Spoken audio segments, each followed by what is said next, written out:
How to fix Roblox not launching full guide.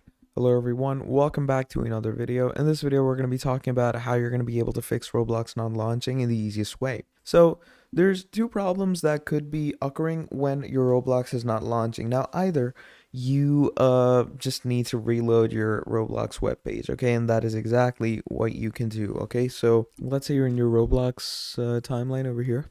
I'm going to open up Roblox. Now if your Roblox isn't working, just reload your page and everything should be good to go. Everything should be a piece of cake from there.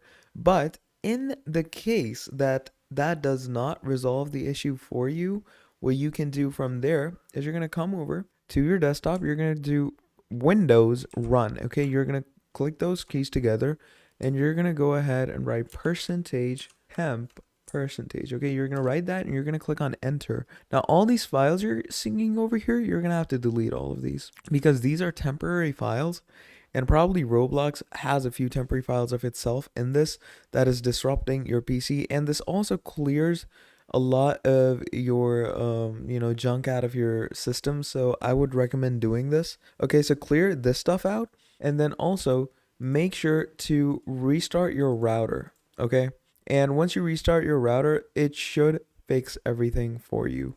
So yeah, just delete the temp files, reload your page, restart your router, and that should lead to your Roblox being launched. So yeah, that is pretty much about it for this video. Thank you for watching, and I'll see all of you next time. Goodbye.